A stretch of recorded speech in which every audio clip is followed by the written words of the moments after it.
عزیز طلباء و طالبات، آج کا جو ہمارا لیکچر ہے وہ روزمرہ اور محاورات کے حوالے سے ہے۔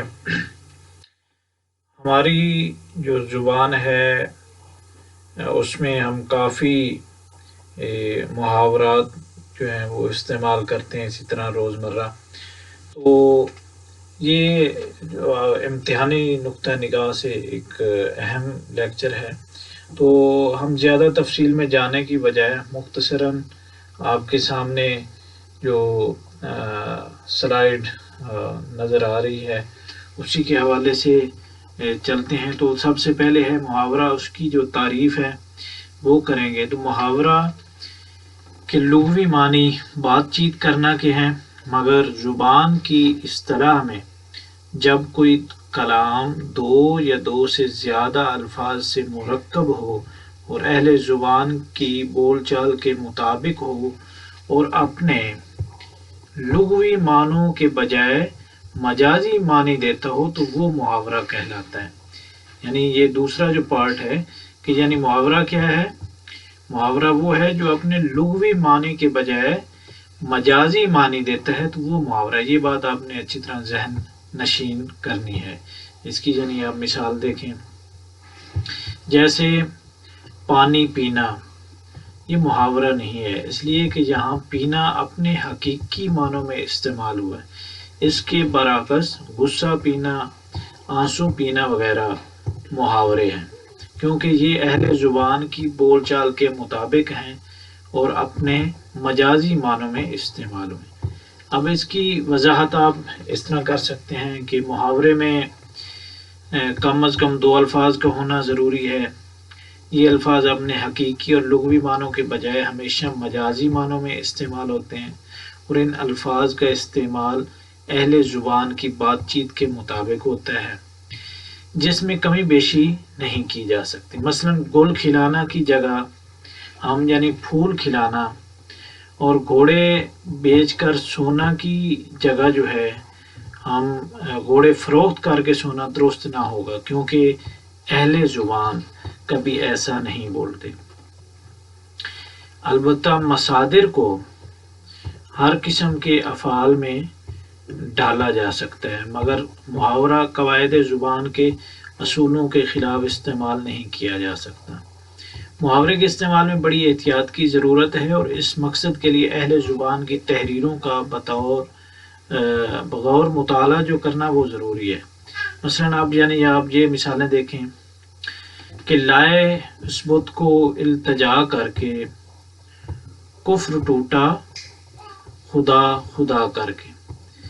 اچھا، اس میں دوسرا جو شعر ہے وہ آپ دیکھیں کہ کل تم جو بزم غیر میں آنکھیں چرا گئے، کھوئے گئے ہم ایسے کہ اغیار پا گئے۔ تو ان اشعار میں کفر ٹوٹنا، خدا خدا کر کے، آنکھیں چرانا اور کھو جانا محاورے استعمال ہوئے ہیں، اور ہم دیکھتے ہیں کہ یہ ہر جگہ اپنے لغوی معنوں کے بجائے مجازی معنوں میں آئے ہیں اور اہل زبان کی بول چال کے عین مطابق ہیں۔ اچھا، اس کے بعد ہم کچھ محاورات جو ہیں وہ دیکھتے ہیں، آپ ملاحظہ فرما رہے ہیں۔ تو یہ محاورات کے اب یعنی وہ جملے بنانے کی ضرورت نہیں، آپ نے جسٹ ان کا مفہوم جو ہے وہ واضح کرنا ہے، جس طرح مفہوم اور ان کے معنی جو ہیں آپ ملاحظہ فرما رہے ہیں۔ تو مثلا یہ آب ہونا ہے، اس کا مطلب ہے شرمندہ ہونا، آب دیدہ ہونا، آنکھوں میں آنسو بھر لانا۔ آپت آپی پڑھنا، اس کا جو مفہوم ہے وہ ہے افرتفری کی حالت، اپنی اپنی فکر ہونا۔ اسی طرح آٹے میں نمک ہونا، بہت کم تعداد یا مقدار میں ہونا۔ اسی طرح 8 آنسو رونا، تو اس کا مطلب ہے بہت زیادہ رونا، زاروں قطار رونا۔ اس کو آپ یعنی یاد اس طرح بھی کر سکتے ہیں کہ جب انسان زیادہ روتا ہے تو وہ اپنی یعنی رخسار پر یا گال پر یعنی اتنے 8 کے قریب آنسو جو ہیں وہ بن جانے، وہ ایک رو جو بن جانے۔ اچھا، اس طرح آنکھیں سفید ہونا، اس کا مطلب ہے اندھا ہونا۔ پھر ہے آفت کا پرکالا نہایت شرارتی اور شوق ہونا، الٹی گنگا بہانا، رواج کے خلاف کام کرنا، اسی طرح عللے تللے کرنا، بے دریغ جو ہے وہ خرچ کرنا۔ اس کے بعد ہے اوس پڑھنا سے مراد جو ہے، آپ یہ حقیقی معنی میں آپ نہیں لے سکتے کہ یعنی وہ اوس کا مطلب شبنم بھی ہے کہ یعنی شبنم پڑھنا نہیں ہے، اس کا مطلب ہے مایوسی کی حالت ہونا۔ اب یہ لفظ ہے بیڑا اٹھانا، یہ اس کو آپ نے بیڑا اٹھانا نہیں پڑھنا، تو یہ کسی کام کو کرنے یا کسی مہم کو سر انجام دینے کا ذمہ لینا۔ بھیڑ چال چلنا، دیکھا دیکھی رسم نبھانا، پالا پڑھنا، واسطہ پڑھنا، پانی بھرنا جو ہے اس کا مفہوم غلامی کرنا۔ تو اس کے بعد پیٹ کاٹنا، اخراجات میں کمی کرنا، رشوے بہانا، جھوٹ موٹ کا رونا۔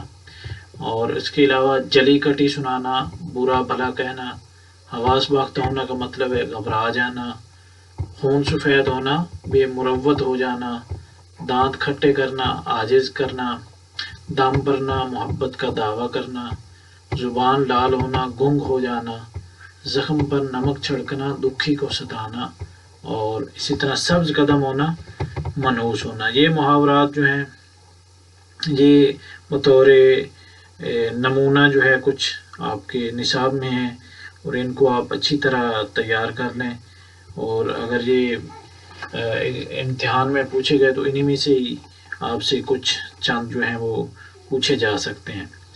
تو اس کے بعد نیکسٹ ہے ہمارا روزمرہ۔ تو اس کی تعریف ہم یوں کریں گے کہ روزمرہ اس بول چال اور اسلوب بیان کو کہتے ہیں جو خاص اہل زبان استعمال کرتے ہیں، اس میں قیاس کو دخل نہیں بلکہ سماعت پر دار و مدار ہے۔ مثلا بلا ناغہ پر قیاس کر کے اس کی جگہ بے ناغہ، اور روز کی جگہ دن نہیں کہا جا سکتا، کیونکہ اہل زبان کے یہاں یہ الفاظ بول چال میں اس طرح کبھی نہیں آتے۔ اچھا، اس کی اب ہم وضاحت میں دیکھتے ہیں کہ روزمرہ اہل زبان کی اس بات چیت کا نام ہے جس کے مطابق بولنا ہی درست تسلیم کیا جائے۔ روزمرہ میں الفاظ کے استعمال کا ایک خاص انداز ہوتا ہے، لیکن وہ الفاظ اپنے لغوی اور اصلی معنی دیتے، یعنی محاورہ میں مجازی معنی دیتے ہیں، مجازی معنی میں استعمال ہوتے ہیں، یہاں پر لغوی اور اصلی معنی دیتے ہیں۔ تحریر و تقریر میں اور نظم و نثر میں جہاں تک ممکن ہو روزمرہ کی پابندی کو ضروری سمجھا جاتا ہے۔ کلام میں جس قدر روزمرہ کی پابندی کم ہوگی اسی قدر وہ فصاحت کے درجے سے ساکت سمجھا جائے گا۔ روزمرہ قواعد زبان کے اصولوں سے بالا ہوتا ہے، یعنی اس پر قواعد کے اصول و ضوابط کا اطلاق نہیں ہوتا، بلکہ اس کے لیے کسوٹی اہل زبان کا اسلوب ہے۔ اچھا، یہاں پر یہ قابل غور ہے کہ ہر محاورہ روزمرہ بھی ہوتا ہے، لیکن ہر روزمرہ کا محاورہ ہونا ضروری نہیں۔ یہ چیز آپ بالکل واضح اور نوٹ کر لیجیے، ہائی لائٹ کر لیجیے گا۔ اس کے بعد یہ کچھ مثالیں ہیں، آپ ان کو مناظر کر لیں کہ مثلا میری چشم میں درد ہے، یہ جملہ روزمرہ کے خلاف ہے کیونکہ اہل زبان اس طرح کبھی نہیں بولتے، درست یوں ہے میری آنکھ میں درد ہے۔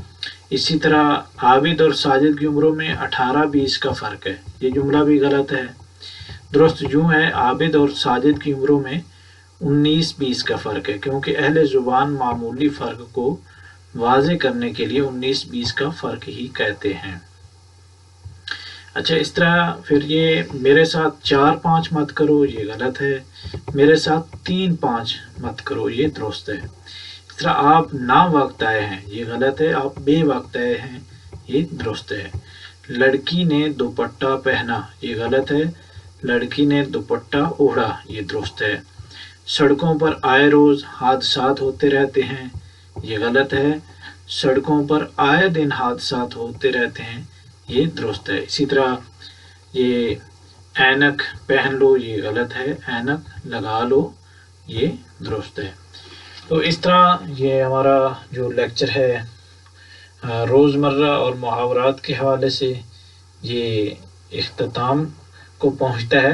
تو یہ اگرچہ ان کی سلائیڈ بھی میں پہلے آپ کے گروپ میں شیئر کر چکا ہوں، تو آپ اس کو مزید یعنی وہ سلائڈس کو اچھے طریقے سے وہاں سے تیار بھی کر سکتے ہیں اور اس کو سمجھ بھی سکتے ہیں.